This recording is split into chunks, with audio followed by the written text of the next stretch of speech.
What the hell? Joe? Huh? Joe, did you just fucking yawn? Maybe. Do you even realize what we're watching here? God himself is singing through this little man's work of art, and all you can do is sit there and yawn? Look, it's great and all. Really, it is. There's just too many notes. Joe, even for you, that's a single-digit IQ take. You better pop some Adderall or something and look alive before Obama gets here. If he catches you nodding off, he'll go apeshit. I'm sure it won't be that bad. What's the big deal? This is Barack's most favorite opera of all time. He even told me the finale, the very thing we're watching, made him cry harder than witnessing my victory in 2016. Oh, damn, that's steep. Well, let me see if I can grab something like a monster or... Hey guys, sorry I'm late. I was just... Wait, shit! You guys are watching Marriage of Figaro without me? Barack, I caught Joe yawning at it! You what? Look, I'm sorry, Barry. Joe, I know that stamina was never your strong suit, but come on. Yawning at this work of art is worse than a venial sin. It's right up there with putting pineapple on pizza. Is it true that this made you cry? Who the fuck told you about that? Who do you think? Donald, you son of a bitch! Oh, cry harder about it, Hussein. I was just trying to put things into perspective for Sleepy Joe. That's the last time I'm telling you anything in confidence, Donald. Guys, you really don't have to fight on my account. Well, you're not the boss of us, Joe. That's right, I'm the boss. And I say we put our differences aside and do what we do best. Obsessively argue about inconsequential bullshit for at least 20 minutes. You're not the boss of us either. Joe, you're fired. That's actually not too bad an idea, Donald. Do you have anything particular in mind? Let's rank Don Bluth movies. Who? Wow, really, Joe? First you have to yawn at Mozart's magnum opus, and now you have to ask who Don fucking Bluth is? It's like you're trying to be an uncultured moron. Joe, we literally binged the Land Before Time series just the other week. Oh, that was Don Bluth? Well, not quite. He only had direct involvement with the first movie. Which is why we'll only be ranking his feature-length films that got theatrical releases. So no Land Before Time sequels, no Small One, no Bartok the Mediocre, and absolutely no god-awful direct-to-video sequels that Bluth had no hand in directing in the first place. Fair enough. Are we going to go in chronological order? I don't think we better. Bluth's movies went on a pretty consistent downward spiral since the 90s, and our video would just get more and more negative with time. That's a generalization, but I agree. Let's just randomize the order using my Wheel of Fate that I've saved for this specific occasion. Sounds like a plan. Let's give this sucker a spin and see what we'll be talking about first.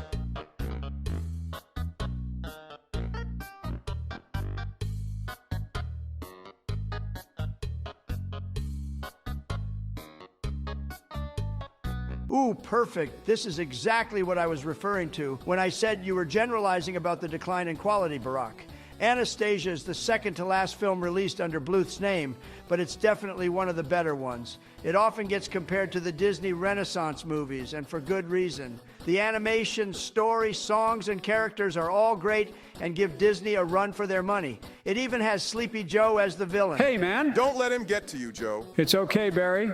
I actually liked Anastasia a lot, too, including Rasputin. He's both menacing and funny. And while a large part of that is because of Christopher Lloyd's performance, I also got to give props to the animators, who have him fall apart in so many creative and eerie ways. That one shot of his head stuck inside his ribcage has been stuck in my mind for ages. I like how this movie, though obviously catering to the Disney market, still has its own unique identity. Its tone, visuals, and themes are all notably darker than your typical Disney affair, and the songs and characters are all distinct enough to where you wouldn't confuse them for other Disney products. The songs especially are something to note.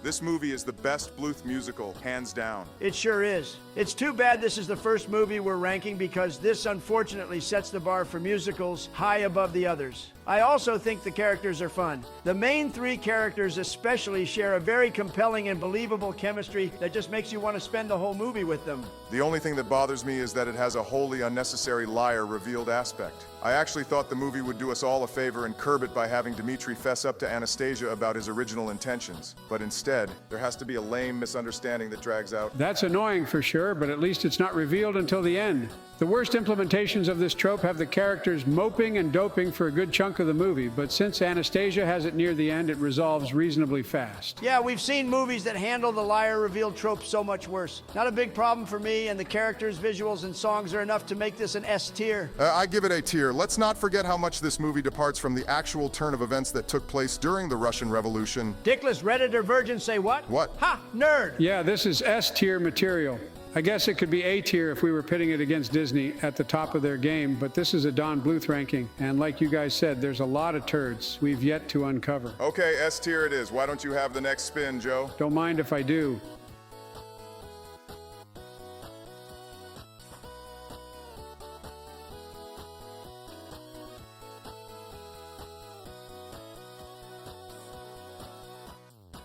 Oh, cool. I'm assuming you're a big fan of this one, Joe. I don't know if I go that far, but I like this one fine. Any movie that has penguins in it is a win in my book. That criteria is dumb, and so are you. This movie is more mid than the equator. No higher than C tier. Joe, I'm inclined to agree with him here. I didn't hate this movie, but nothing about it stood out for me either. Aside from the characters being penguins, what did you like about it? Well, I think this film is strongest when it revels in its buddy adventure plot. I like the interactions between Martin Short and Jim Belushi, and how the latter is such a hard-headed tsundere who grows to appreciate the former's zeal and commitment to his girl back at home. I can see that. A part of me wishes that Hubie ended up with Rocco and that they spent the rest of their lives adventuring, leaving the rest of the colony behind. Of course you would wish that this fruity film could be even gayer than it already is. Just admit that it would make for a more interesting story. Wrong. So very wrong, Barry. Tim Curry is the most interesting part of this movie, and it's not even close. Tim Curry, who literally has tits in this movie? Yeah, his design is fucking hilarious. What's your point? I don't know, Donald. Pretty gay of you to be into man boobs. Walked right into that one, Donald. Naturally. The most surprising thing for me rewatching this movie was how intense the chase scenes can get. That leopard seal is legitimately scary. Probably the most terrifying animal in any Don Bluth movie, second only to the cat from Secret of NIMH. What did you think of the Barry Manilow songs, Joe? Personally, I thought they were pretty pointless and forgettable. I understand that this movie is trying to go for Broadway-esque show tunes, but the numbers are so frequent and so arbitrarily placed that they just took me right out of the movie. I couldn't have said it better myself, Barack. The songs in this movie aren't horrible, but they feel like they were composed out of obligation and aren't memorable in the slightest. They're so disconnected from the plot that the only thing going through my head watching them was wondering why the hell the penguins have teeth. Yeah, that's pretty distracting. I guess for what they are, the songs are all right and serve their purpose, but I admit I don't remember any of them. Maybe Pebble and the Penguin is pretty mid after all, but C tier just seems too harsh. I say we put it at the top of C for now, but I can see it going into B tier later on. This movie is D tier in my heart, but whatever. Is it my turn to spin the wheel? Go for it, Donnie.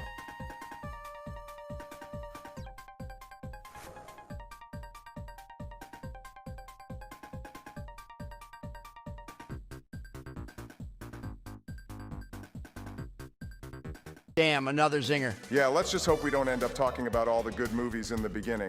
Judging by your affinity for the Rite of Spring segment from Fantasia, Donald, I'm gonna assume Land Before Time is your favorite Bluth movie. Am I right?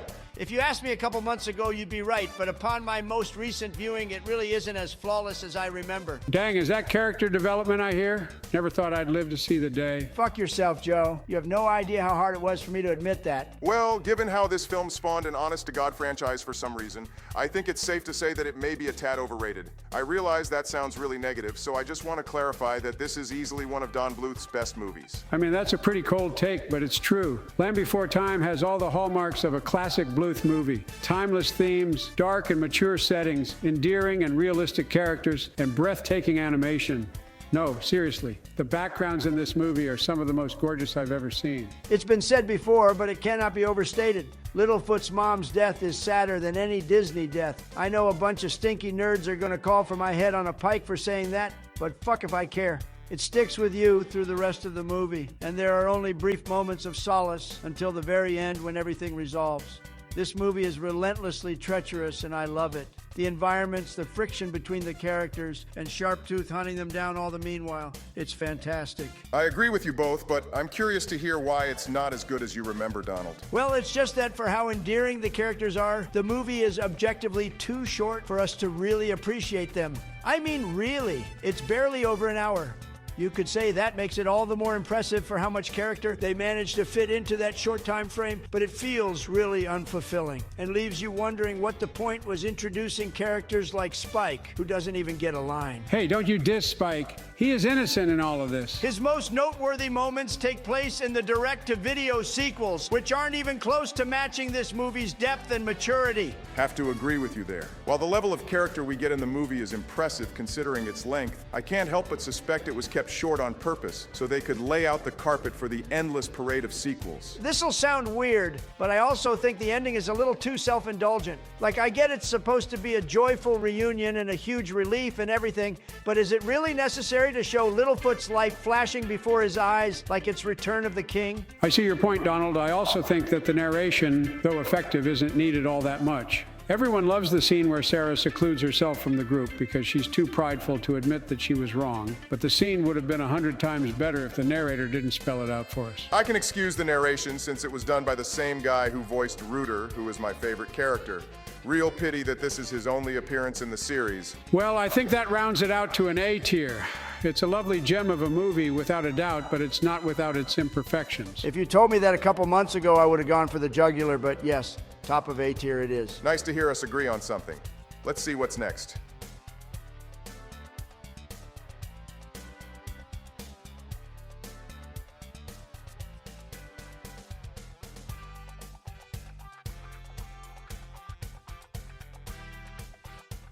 Wait, that's a Don Bluth movie? I had no idea. True, it really doesn't have any of his signature attributes. Can't lie, I honestly didn't know this movie existed for a long time, and I was really ambivalent going in. I've heard some people say it's an underrated masterpiece, while others have called it the worst Don Bluth movie out there. All in all, I think it's a decent entry, far from his worst. I really didn't care too much for it.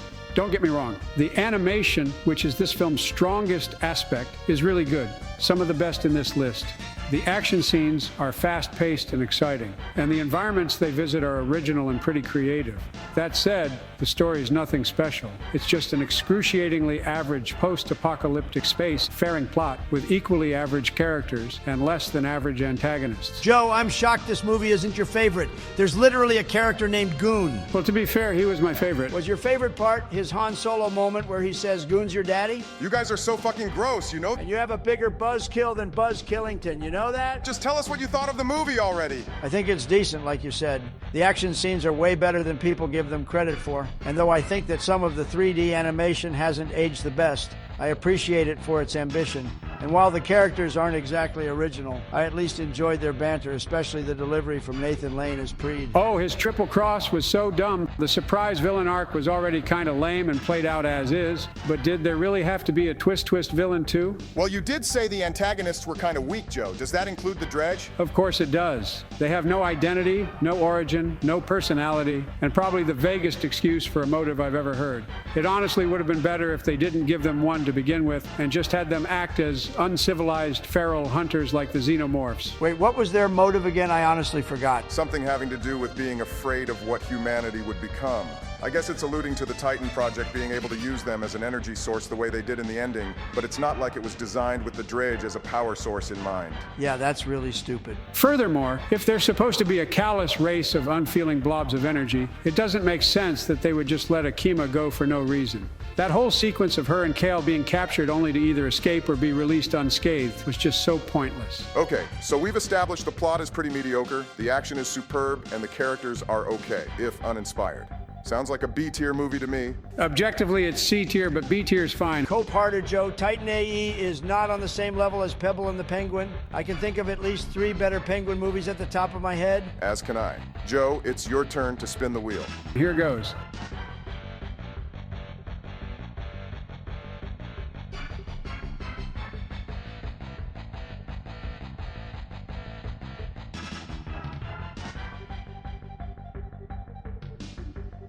Damn, we really need to start landing on some stinkers. At this rate, all the good movies will be taken. What do you mean, Barack? This is the most overrated movie of all time. Oh, why, Donald? Because it's a perfectly innocent immigration story? I mean, yeah, that is a legit reason to dislike it.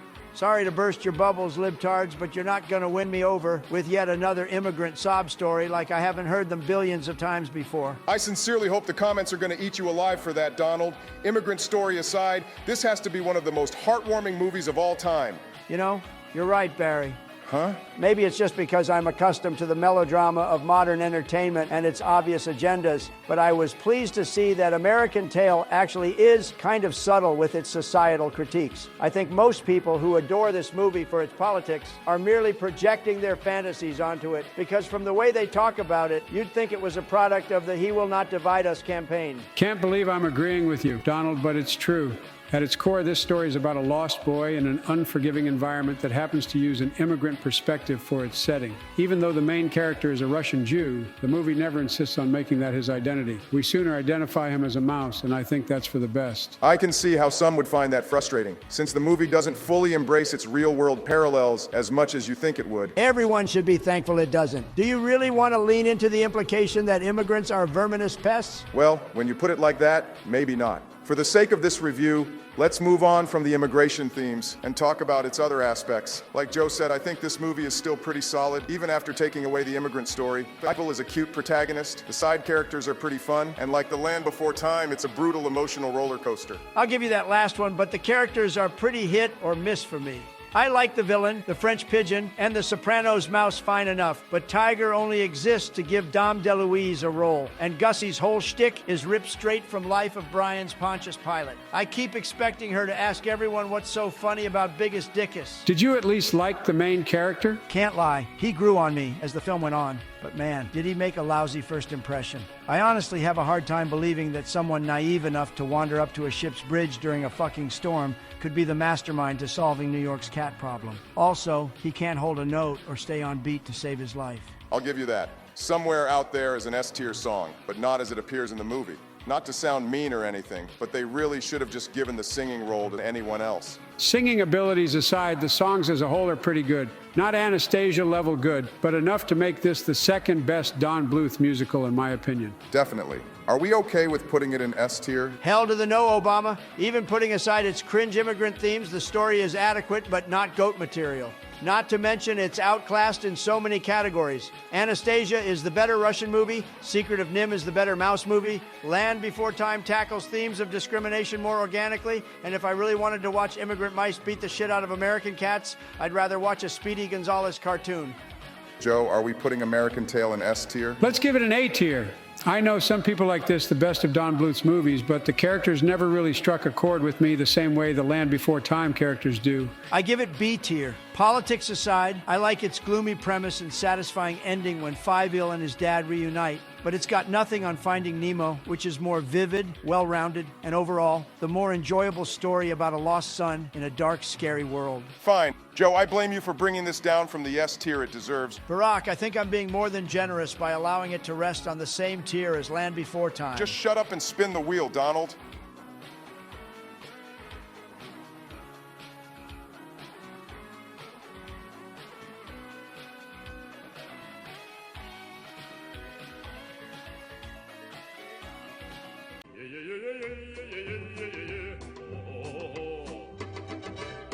I take it we all want this one in F tier? Yeah, that'd be splendid. As I thought. Joe, is there anything you'd like to say?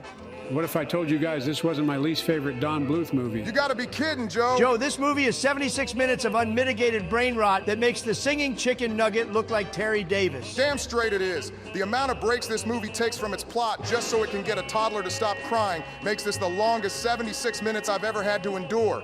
I couldn't even sit through it the whole way through. Guys, I get it.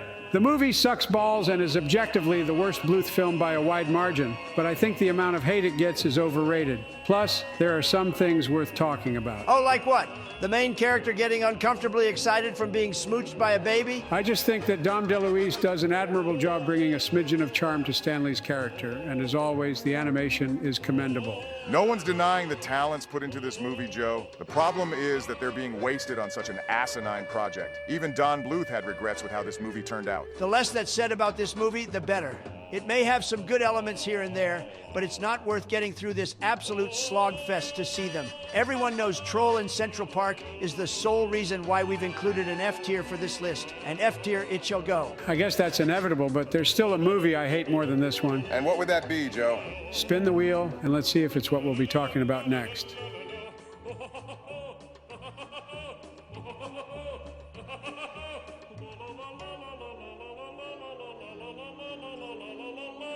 All right, next is Thumbelina. Fuck this movie. I hate it so much. F tier, F tier, F tier. Joe? Joe, we all know this movie isn't that good, but what in God's name makes you think Troll is better than this? Troll in Central Park at least tries to be its own thing, even if its own thing is being a mindless waste of time. Thumbelina is an all too obvious attempt to beat Disney at its own thing, and it fucking sucks at it. Ooh, I can tell this is going to be entertaining. Please, Joe, do enlighten us. Okay, first of all, Jodie Benson and Gilbert Gottfried being here just screams, hey, remember Little Mermaid and Aladdin? Remember how Ariel's voice was a defining characteristic and how Iago's whole shtick was that he was voiced by Gilbert Gottfried? It's blatant pandering to Disney fans to the point where Warner Brothers replaced their logo with Disney's during some test screenings. Joe, no one's saying that wasn't manipulative as all hell, but the casting being a little familiar isn't enough to warrant this kind of... That's the least of this movie's problems. Unlike Little Mermaid or Aladdin, which were enjoyable for the whole family, Thumbelina is strictly for the dumbest of kids who are too naive to notice the many severe issues with the story. Joe, you're overreacting. The plot holes aren't that bad. Oh, stop sucking Bluth's pickerel, Barack. This movie shoots so high but gets so much wrong. The Beetle has the hots for Thumbelina in one scene,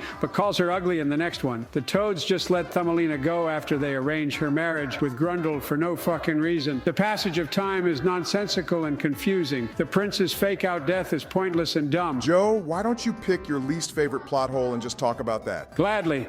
Giacomo's presence early on in the movie hurts the plot so badly it's practically unwatchable. The whole second act is about Thumbelina trying to get back home, and neither she nor that stupid bird ever think to fly her back home. It's insane. She thinks to ask the fucking beetle to fly her up to the treetops, but not the bird? Joe, maybe the reason Giacomo doesn't fly her is because he's a European swallow, so he wouldn't be able to carry her while maintaining the proper airspeed velocity. Good one, Donald. Thanks, Barry.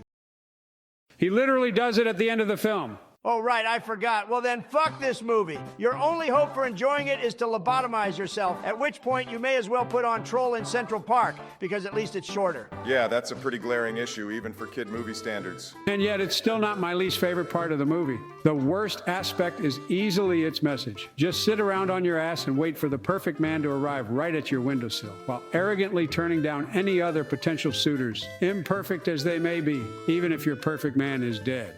Yeah, this movie honestly says it's better to die alone than settle for someone who falls short of perfection. It's fucking awful. Jeez, Joe, that's fucking real. Too real. While the other suitors in the movie have their problems for sure, you still end up wishing Thumbelina would choose any of them over Prince Cornelius, since the other choices are way more interesting. On a lighter note, I actually thought the Barry Manilow songs were the most okay part of the movie. Really, Joe? Even Mary the Mole, which made this the first animated film to win a Razzie? Oh, to hell with the Razzies. North came out that same year and had that god-awful Bonanza number with Dan Aykroyd and Reba McEntire. The only reason why Mary the Mole got picked on was because Barry Manilow is such a low-hanging fruit. Yep, he's a fruit for sure, but you're right, Joe. Not that the bar was set very high, but Thumbelina is definitely the better of the two Barry Manilow musicals. My favorite song is On the Road. Is that because you like the actual song, or do you just like it because it features the Coochie Coochie lady as a female Pepe the Frog? Both. It's a catchy-ass song, but I'd be lying if I said that Charo wasn't a big reason for liking it. Barack, you're literally gay if you wouldn't tap that. Shouldn't have opened that can of worms. Well, I guess that covers it all. I always thought this movie was pretty mediocre, but Joe has really opened up my eyes to how low effort it is. I think D-tier suits Thumbelina perfectly. It's at least watchable, which is more than I can say for Troll in Central Park, and I guess you could get some ironic enjoyment from some of the characters, as well as unironic enjoyment from Jodie Benson singing. But even going in with tempered expectations for this bargain bin, off-brand Disney princess knockoff, it's pretty weak. I still hate it more than Troll for its toxic message, but so long as it's among the lowest on this list, I won't complain. Glad you could tell us how you really feel, Joe. Now give the wheel a spin.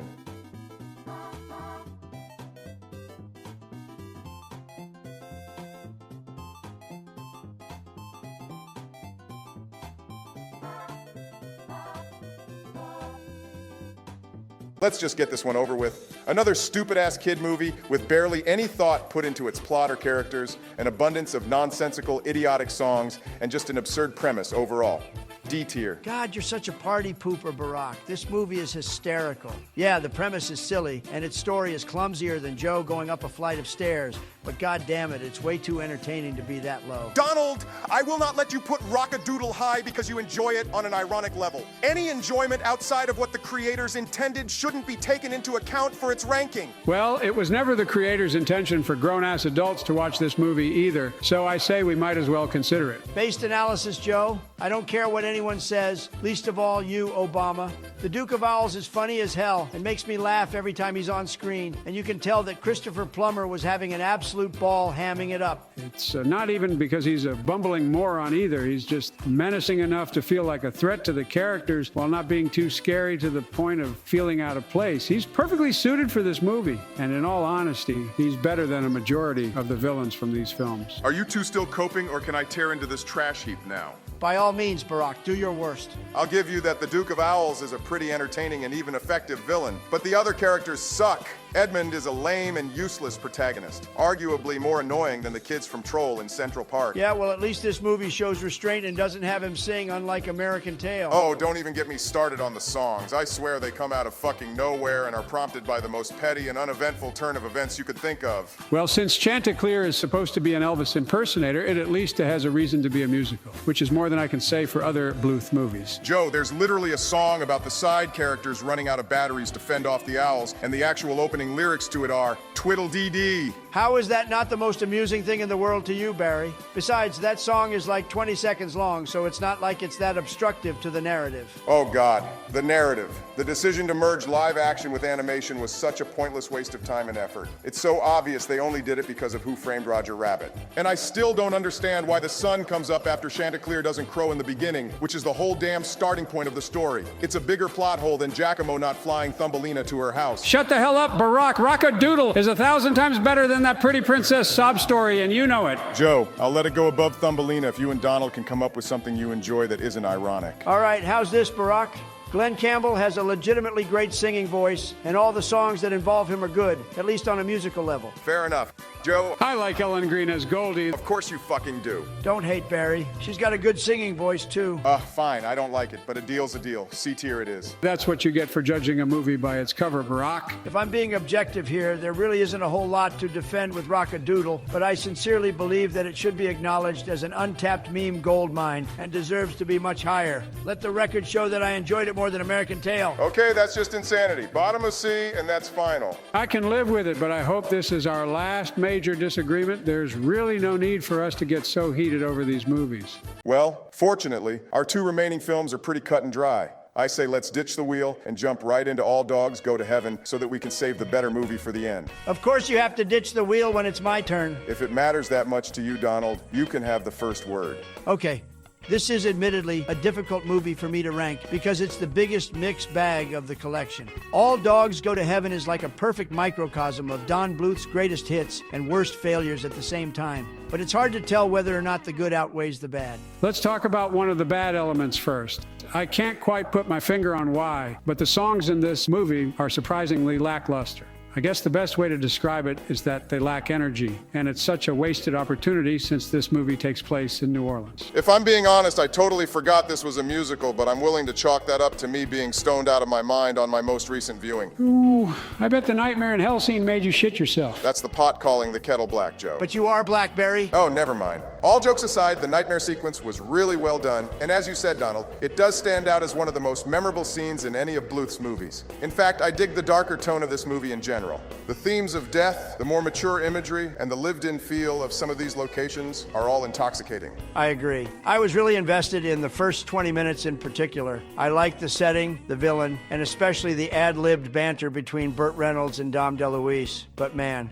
as soon as they introduce Anne-Marie into the story, the film's focus takes an immediate nosedive and it never fully recovers. Yeah, that's my biggest issue with Dogs. The narrative is so unfocused and changes course whenever it feels like it. For example, the aforementioned Nightmare in Hell sequence comes immediately after a lame-ass musical number about sharing pizza. By this point in the movie, you've completely forgotten about Charlie's stopwatch and his escape from heaven, so it comes off as a really bizarre whiplash. Another thing you forget about in the middle of the movie is Carface. Dude flat out murders Charlie in the beginning and isn't seen again until halfway through. If the story focused more on Charlie's revenge plot and kept its world building limited to this underground dog society, I think we would have had a much stronger and more mature film. Boy, you said it, Barry. I can't think of one good reason why Anne-Marie couldn't be a dog herself. But since she's a little girl, the movie has to devote time to weaving an arc about her finding a home in the human world. Not to mention, her unique ability to communicate with animals is such a dumb contrivance and is never fully explained. I guess for what it's worth, the ending is rather wholesome, and I like how it doesn't chicken out by resurrecting Charlie, but it really doesn't make up for how clumsily the rest of the story is handled. I mean, it has the biggest non sequitur of a scene in just about any movie ever. Ah, yes, the big-lipped alligator song with Ken Page. Oh, geez, I had to check to make sure I didn't switch to a completely different movie by accident when that scene came up. It wasn't even my first time watching it, and it still caught me completely off guard. I mean, what in the fuck was that about? Funny thing is, it may very well be the best song, but it's also the most unnecessary. Not that any of the songs were necessary to begin with. This movie has the least reason out of any of Bluth's movies to be a musical. I think it gets C tier. I say B tier. Dogs has its share of dumb kid movie elements, but even its worst moments are way more memorable and original than the snorefest that is Pebble and the Penguin. I agree with bottom of B. With some tweaks to its story and a new score, I could see this as among the best. Seems too high for me, but I'm not going to make a scene over it. All right, well, let's wrap things up with Bluth's feature-length debut, Secret of NIMH. S tier. S tier indeed. It may actually be my most favorite dark animated 80s film of all time. I wouldn't go that far, but it definitely set the standard. This movie doesn't hold back with its dark themes and settings, and the animation holds up tremendously. Every scene oozes with atmosphere, and there's never a dull moment for me. The flashback scene explaining the backstory of the rats might just be among my most favorite scenes of all time. The narration, the pacing, the scary-ass imagery of the rats getting injections. They really don't make movies like they used to. I always thought the Brutus scene was scarier. No way. It's the plow scene, for sure. I disagree, but the plow scene does tie into what I think is another one of this movie's biggest strengths, the protagonist. Mrs. Brisby is indisputably an S-tier Bluth character, and it's not because she's an invincible, flawless badass who isn't afraid of anything. On the contrary, we root for her because she starts off as incapable and fearful to the point where she fails to stop the plow in the beginning. Yep, and she goes through all those trials and tribulations and grows stronger not for her own selfish sake, but for her family. Everything Mrs. Brisby does in this movie is for her children, and man, that's billions of times more noble and empowering than any so-called badass boss bitch to grace the screen in the past couple decades. Dude, I'll never forget that scene near the end when she thinks her home is gone for good in that mud pit. A less competent movie would have her scream or cry, but her facial expressions and animation say more than words ever could. Yeah, really not a whole else to say that hasn't already been said. It gave people a legitimate alternative to Disney and proved that they weren't the only ones in the animated film department. Its production is a great underdog story, and the end result is a timeless treasure that's just as good now as it was back then. Can you guys think of anything you dislike? I guess for how refined this movie is, Jenner is a pretty basic-ass villain. I mean, he's threatening enough and does what he needs to do, but his motives aren't all that developed, and he's just not very memorable at the end of the day. I know I'm not the only one who was disappointed that Mrs. Brisby doesn't end up with Justin at the end of the movie. Joe, we're supposed to talk about negative things. Mrs. Brisby staying a widow resulted in a whole bunch of furries killing themselves, and that's always a good thing. Well, I won't let that be the last thing we say, so I'll also point out that while he doesn't personally bother me, I'm aware some people find Jeremy's antics annoying. I'd argue his presence brings some much-needed comic relief into this movie, but I understand he's not everyone's cup of tea. Wow, those guys sound real fun at parties. Yeah, God forbid a movie offers a few moments of levity. Nice to hear that I'm not the only Jeremy defender out there. I wouldn't call Secret of NIMH perfect, but for this list, its rightful place is undoubtedly the top of S tier. Well, in conclusion, I think that while Bluth is an excellent animator, most of his movies are actually pretty average. He's got a couple of exceptional films to his name, but a lot of them kind of bleed into mediocre kid movie territory, and some are arguably truly awful. Lots of these were mired with turbulent production, so it's hard to know who exactly is to blame for what, but overall, yes. In my mind, Bluth truly left a mark on history as an animator, but not necessarily as a director. Yes, his animation shines through even in his biggest disappointments, so I guess if you really wanted to, you could always put Troll in Central Park on mute and it would be somewhat enjoyable. We should totally do our own dub of Troll in Central Park with completely original dialogue, just like What's Up, Tiger Lily? If you can somehow come up with an interesting plot from that rainbow-paleted monstrosity, I'd be down. I only ask that you make Norga's whole existence centered around trying to perfect her Rosie O'Donnell cosplay. I'll see what I can do, Donnie. Well, if I'm really going to do this, I better toke up for the night. Good luck, Joe. Call us over if you need someone to calm you down from a panic attack. Uncle Joey out. He's not going to be coherent for the next couple days, I guarantee it. Oh, he'll be fine. More importantly, is it true that Littlefoot's mom's death made you cry? No, the only thing that gets me teary-eyed these days is that Dango song from Clannad. God damn it, what was I thinking? Gee, how interesting, Donald. Thank you so very much for lending me this riveting piece of information that I will in no way whatsoever use for malicious purposes. Okay, thanks for your help with this tier list. I've just remembered I got something in the oven that needs my attention. Bye.